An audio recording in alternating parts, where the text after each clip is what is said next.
Fummi ran as fast as her leg could carry her heart racing with fear. She had heard the wailing from outside the house, and she knew something was wrong. She burst through the door, and her worst fears were confirmed. She saw her mother on her knees, crying, "Papa Fummi, please wake up." Her younger sister Ronke was crying too, holding on to their father's still body. Fummi burst out in tears. She had never felt such a deep pain before. Her father was more than just a father to her. She remembered the way he used to make her laugh while they worked on the farm. She took a step forward and then another, her body trembling as she moved closer to the lifeless form of her father. "Papa," she whispered, but there was no answer. Fummi's eyes welled up with more tears. Her beloved father, the man who had always loved her dearly, was gone. After the funeral, the house felt empty and cold. The once lively home was now filled with silence. Fummi sat outside the compound with her stepmother Abisola and her sister Ronke. Ronke looked worried. "Mommy, who will take care of us now that Papa is gone?" she asked. Abisola turned to Fummi with a hard look in her eyes. "From now on, you will be the one to take up the responsibility of this family. You are the eldest daughter, so you must do all the house chores and go to the farm, while Ronke will be by my side whenever I need her to do something for me. Is that clear?" Fummi was stunned. She didn't understand why Abisola was suddenly treating her this way. Abisola had always been kind to her when her father was alive. Fummi felt tears in her eyes, but nodded silently. As the days passed, Fummi's life was filled with hard work. From morning to night, she was busy with all the house chores. She cleaned, cooked, fetched water, and worked tirelessly on the farm. Meanwhile, Ronke did nothing but to sit by her mother's side, chatting and laughing. Fummi wondered why we should do all the work and Ronke is doing nothing. She couldn't take it anymore and decided to confront her stepmother. "Mommy, why are you treating me like this? You were nice to me when Papa was alive. Why the sudden change?" Abisola's expression hardened. "How dare you question me? I managed to care for you because I didn't want problems with my husband. He spent more time with you than me. He taught you everything about his farm." "But Mommy, Ronke was never interested in following us to the farm," Fummi replied immediately. "That is because Ronke was too young to do anything," Abisola replied. "By the way, I heard pests are destroying people's farm. Hope nothing happened to our crops," she asked sharply. "Yes, Mommy," Fummi replied, trying to hide the pain in her voice. "And I also made local pesticide to protect the crops." Abisola only nodded and waved her hand to dismiss her. Fummi felt a tear roll down her cheek. Why was her stepmother so cold to her now? And her stepsister is enjoying every bit of it. One morning, Abisola was scolding Ronke. "Why did you fail your exam, Ronke? You know your father had been saving money for you to go to the university." Fummi came inside immediately with a smile. "Mommy, I passed my exams." Abisola and Ronke's face were filled with disgust. But then, Abisola sighed. "Why are you happy? There is no money to send you to school." Fummi was stunned. "But Papa had been saving money for me and Ronke's school. Mommy, please, I will need money to pay for my acceptance fee." Abisola cut her off sharply. "Are you deaf or something? I said there is no money. If you want money, then go get a job." Fummi felt like she was at her breaking point. She started looking for a job to save for her school. After searching for some days, she finally found a job as a housekeeper at Walle's house. Wale had recently returned from the city to look after his father's farming business. Fummi started working diligently.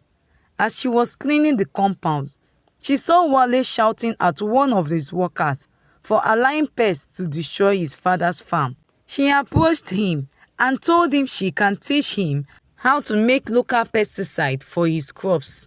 Fummi taught Wale how to make local pesticide and he was amazed by her knowledge. "Ah, Fummi, you are a genius, oh. You just saved my father's farm." Wale became impressed by Fummi's intelligence and resourcefulness. He found himself wanting to know more about her. He treated her with respect even though she was working for him.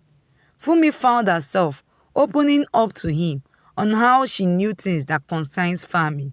Despite the newfound happiness she felt, Fummi knew she couldn't forget her responsibilities. She still had to work on her father's farm and do the house chores at home. One day, as she returned home after working in Wale's house, Abisola confronted her. "Where have you been, Fummi? You are supposed to be working on the farm, not gallivanting around the village." Fummi stood, looking at Abisola straight in the eyes. "I am working for Wale now. I need money to pay for my school fees." Abisola's face twisted in anger. "Eh? Fummi, you will not go back to that work. You will do as I say or you will suffer the consequences." Fummi stood her ground despite Abisola's anger. "But mommy, he's paying me well," she said, trying to reason with her stepmother. Abisola's expression changed from anger to interest. "How much is he paying you?" she asked with a soft voice. Fummi hesitated, unsure if she should reveal the amount, but something about Abisola's tone made her trust her.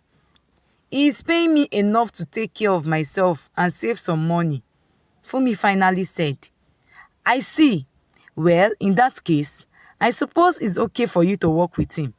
But Fummi, don't think about using that money to go to school.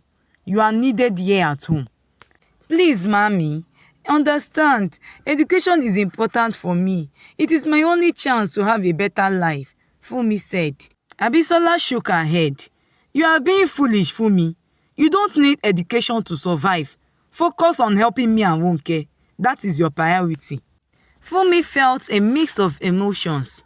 She was relieved that Abisola was allowing her to work for Wale, but she was also determined to find a way to convince her stepmother to let her go to school. But for now, she had to be content with the fact that her stepmother was allowing her to work for Wale. Days passed and Fummi continued to do all the house chores, both in her house and Wale's house. But every time Fummi receives her salary, Abisola would snatch it from her hands, leaving Fummi with nothing.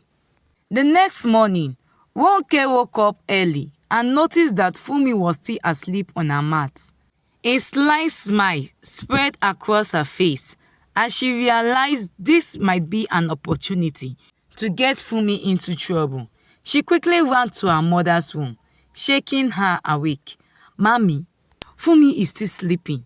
She hasn't done any of the chores yet," she exclaimed. Abisola frowned and grabbed a bucket of cold water. She marched over to where Fummi laid and poured water all over her. Fummi woke up in shock, gasping from the shock of the cold water.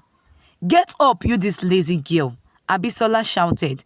"How dare you lie here when there is work to be done?" "Mommy, I am not feeling well," Fummi murmured with a weak voice. Her head was pounding and her body was aching all over. She felt as if the world was spinning around her. But Abisola would not listen.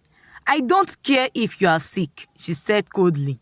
"You have chores to do and you must still go to work. Get up now." Ronke stood beside her mother, laughing softly, enjoying her sister's misery. Fummi blinked back her tears and slowly got up. She knew she had no choice but to obey. Despite feeling dizzy and weak, Fummi forced herself to walk to Wale's house. While she was cleaning the living room, she felt dizzy and her vision blurred. She tried to focus, but her leg gave way and she collapsed on the floor. Wale heard the noise and rushed into the room. His heart skipped a beat when he saw Fummi lying unconscious on the ground. Fummi, he called out, kneeling beside her and gently shaking her shoulder. But she didn't respond. Quickly, he called a doctor. The doctor arrived and checked Fummi's pulse. She is extremely weak and exhausted, he explained. She must stop working for a while and get some proper rest. Wale nodded. Thank you, doctor. I will see to that. Wale's face filled with concern as he drove her back to her home. When they reached Fummi's house, Abisola and Ronke rushed outside the house when they heard the sound of the car. They were shocked to see Fummi being carried by Wale. They had no idea that this is the Wale Fummi had been working with. Wale's mom was Abisola's childhood friend. Wale, my son, how are you and how is your mother? She said quickly, recovering her composure. Fine, ma, he replied with a smile. Thank you for bringing her home. I told her not to go to work, but she insisted. Abisola's eyes narrowed as she introduced Ronke to Wale. Meet my daughter Ronke. She is strong and healthy. Since Fummi is not well, let Ronke replace her and work in your house until Fummi is better. Wale looked at Ronke, who was standing beside her mother, trying to look sweet and innocent. He shook his head firmly. No, thank you. Fummi is used to the work. I will wait for her to recover. Abisola's smile weakened. She could sense that Wale is growing fond of Fummi, and that made her feel unease. If Wale liked Fummi, then her plans for Ronke might not work out. She clenched her fists and decided that if Ronke couldn't have Wale, then Fummi shouldn't either. From that day on, Abisola made sure that Fummi was too tired to go anywhere. She woke up even earlier than usual, gave her more choice than before. She would yell at Fummi for the slightest mistake and even forced her to go to the farm twice a day. Ronke rushed with a smirk, pleased that her mother was doing everything to keep Fummi away from Wale. But mommy, don't you think you are being too hard on Fummi? Ronke asked. Abisola shot her a knowing look. Will you shut up there? Can't you see Wale has eyes for her? If you can't have Wale, then Fummi won't have him either. Ronke smiled, pleased by what her mother said. Abisola, still determined to keep Fummi away from Wale, decided to make another attempt. She grabbed Ronke's hand and marched over to Wale's house.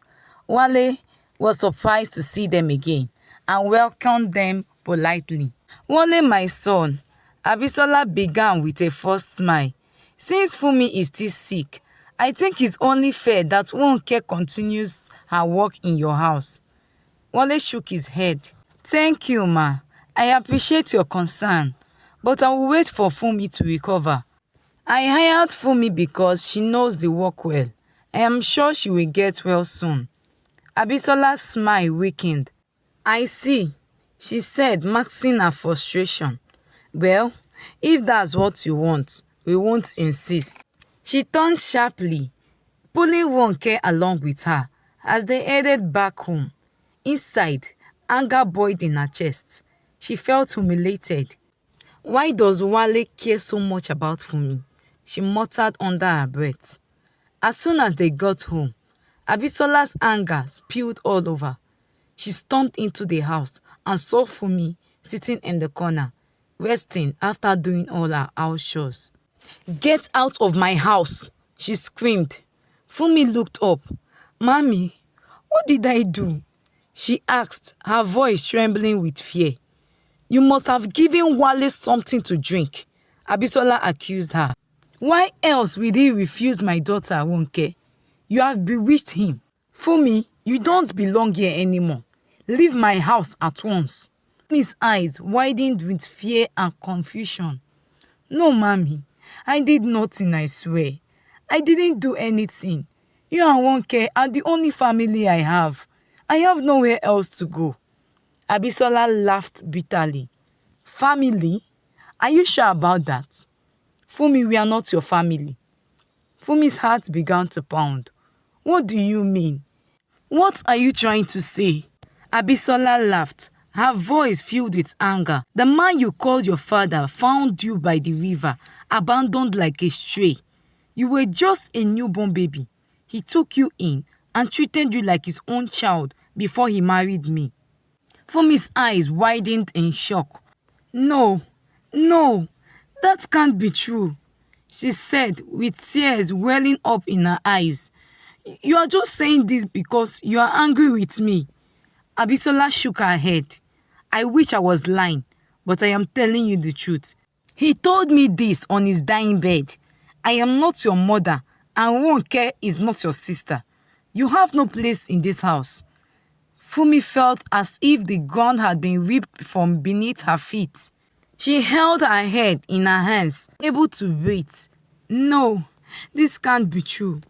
With tears streaming down her face, Fummi turned and ran out of the house, her heart shattered into pieces. She ran blindly, her feet carrying her to the only place that she had ever felt safe, her father's farm. She collapsed among the crops, sobbing, feeling more lost and alone than ever before. Fummi laid in the fields, her mind racing with 1,000 thoughts. Her father, the only person who had ever truly loved her, was gone. And now she had been cast out by the only family she knew. She couldn't believe that she had been abandoned as a baby and taken in by a stranger. She closed her eyes, remembering the gentle smile of her father, his comforting words, and his warm embrace. How could he not be my father? She whispered to herself. He loved me so much, more than anything. But deep down, she knew Abisola wasn't lying. She remembered the way Abisola and Ronke had always treated her, even when her father was still alive. They never really accepted her. What will I do now? Where will I go? She wondered. Back in the village, Wale sat in his living room, restless and worried. He couldn't stop thinking about Fummi. He sensed that something was wrong.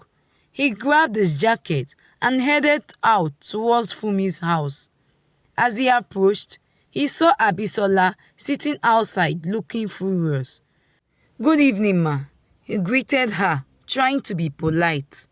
Abisola gave him a cold stare. "What do you want, Wale?" she asked sharply. "I am looking for Fummi," Wale said. "I am worried about her. She hasn't resumed work. Is she okay?" Abisola's eyes narrowed. "Fummi is no longer here. She has left our house. You don't need to worry about her anymore." Wale felt his heart skip. "Left? Where did she go?" Abisola replied coldly. "Who knows? She's not my problem anymore. Maybe you should stop caring about her." Wale's face hardened. As he left, he knew something wasn't right. Fummi sat by the river near her father's farm, her gaze lost in the flowing water. She barely noticed when Wale approached her. "Fummi, I'm so sorry," Wale said gently, sitting down beside her. "I heard what Abisola said to you. I can't imagine how you must be feeling." Fummi turned to him, her eyes swollen and red from crying. "How did you know I would be here?" she asked. Wale hesitated, unsure of how to explain. I just knew this is where you would come when you needed to think. It's like I understood where your heart will lead you to. You came here to find peace, isn't it?" Fummi stared at him. "Yes, but why do you care so much, Wale? We hardly know each other." Wale looked into her eyes. "Maybe we don't know each other well, but I have seen enough to know that you are someone special. You didn't deserve what Abisola did to you." Fummi felt a lump in her throat. No one had ever spoken to her like this, not since her father passed away. She didn't know what to say. "Thank you, Wale," she finally managed to say. Wale then suggested that Fummi come back to his house, to continue working for him, seeing that she had no place to go. Fummi agreed, grateful for his kindness. The next day, Wale's mother came to the village to stay with her son. As she walked into the house, her eyes immediately fell on Fummi, who was busy sweeping the floor. Wale's mother paused when she noticed the scar on Fummi's hand, a small crescent-shaped mark just below her thumb. "Fummi," Wale's mother called, "come sit down with me." Fummi froze, unsure of what she had done wrong. She slowly put down the broom and walked over to Wale's mother, who was sitting on the sofa. Fummi sat down nervously, her hands resting on her lap. Wale's mother looked at her closely, her eyes never leaving the scar. "Do you know who your parents are?" she asked with a serious but gentle tone. "No, ma," Fummi replied, shaking her head. "My stepmother. She told me my father found me by the river and brought me home, but she didn't say who my real parents are." Wale's mother nodded slowly, as if she was placing a puzzle together. "That scar on your hand," she said, pointing to her hand. "How did you get it?" Fummi looked down at the mark she had always thought was just a birthmark. "I don't know. I have had it since I was a baby," she replied, her voice uncertain and filled with confusion. Without warning, Wale's mother burst into tears, her body shaking as she sobbed uncontrollable. Wale heard his mother crying. He rushed into the room, his face with a mix of confusion and concern. "Mother, why are you crying?" he asked. Wale's mother struggled to speak, her voice shocked with emotion. I left a child by the river many years ago. A child with a scar on her hand, just like Fummi's." Fummi's eyes widened in shock, her mind racing with question. "What do you mean?" she asked. Wale's mother took a deep breath. "I was young and unmarried when I had you, Fummi. I was afraid of what my family would think, so I left you by the river, hoping someone would find you and give you a better life." Fummi stared at Wale's mother, trying to make sense of what she had just heard. Fummi couldn't believe her ears. "Are you saying you are my mother?" she asked, her voice breaking with disbelief. Wale's mother nodded slowly, tears streaming down her face. "Yes, Fummi, I am your mother, and I am sorry. I am very sorry for abandoning you all those years. I thought I was doing what was best for you, but I regretted it." Fummi sat there, unable to move, her eyes fixed on Wale's mother. How? How could you? Why didn't you come back for me?" Wale's mother looked down, her hands shaking. "I was scared. I was scared of what you would think of me. I didn't know how to face you or how to tell the truth after all these years. But when I saw that scar on your hand, I knew I couldn't hide it any longer. I just hope someday you can find it in your heart to forgive me." Fummi sat there stunned. She had spent the few days wondering about her past, and now here was the truth, right in front of her. It felt like too much all at once. She didn't know whether to be relieved or angry. Fummi quickly ignored those emotions and hugged her mother. Wale's heart pounded in his chest as his mother revealed the truth about Fummi's identity. He had grown to care for Fummi deeply, and the thought of Fummi being his sister was almost too much to bear. Before he could fully grasp the situation, his mother spoke again. "Wale, there is more you need to know. You are not my biological son either."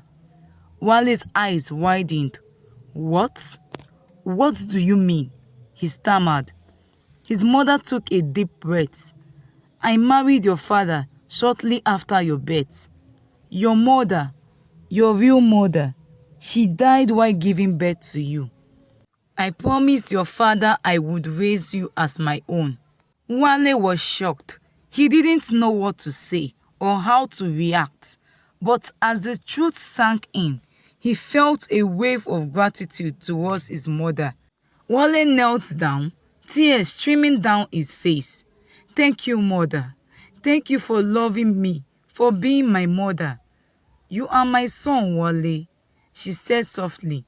I have always loved you, and I always will. As Wale hugged his mother tightly, he knew that nothing else mattered. He had found his true family, and he was grateful for it. And as he looked up at Fummi, he knew that he still had feelings for her. But now, he could express them freely, without fear of being related to her. Fummi, he said, with his voice filled with emotion, I am glad we are not related. I have wanted to tell you for so long. I have feelings for you, deep feelings, and I want to be with you if you feel the same. Fummi looked at him and smiled. Wale, I feel the same way. I am glad we can be together.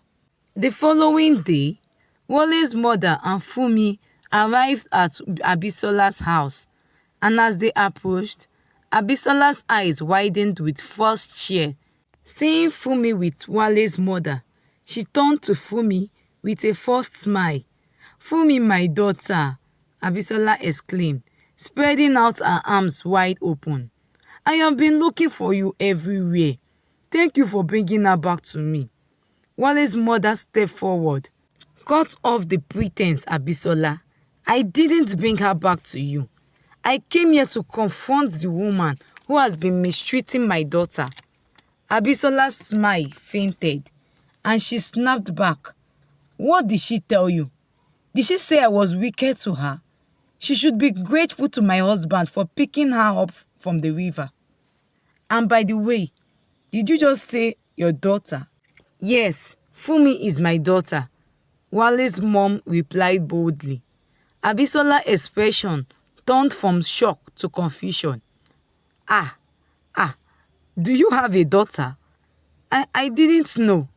Are you saying Fummi is really yours? Yes, Fummi is my daughter, and I came to inform you that she will be traveling abroad to continue with her studies. You don't need to worry about her again. She deserves a better life than what she had here. As they were about to leave, Fummi turned to Abisola. Mommy, I would have loved to say some hateful words to you, but I won't, because if you did not maltreat me the way you did, I don't think I will find myself in this position that I am right now. So thank you. As Wale's mother and Fummi left, Abisola and Ronke stood frozen, their mouths opened in disbelief. Ah, what a small world, Abisola shouted. They had expected Fummi to remain under their control. But now, faced with the truth and the realization of their mistreatment, regret washed over them. A brief moral lesson of this story: treat everyone with kindness and respect, because you never know who they really are or how your actions might affect their lives. Thank you so much for watching. If you enjoyed this story, please share your thoughts in the comments below. Also like and subscribe to this channel for more interesting stories.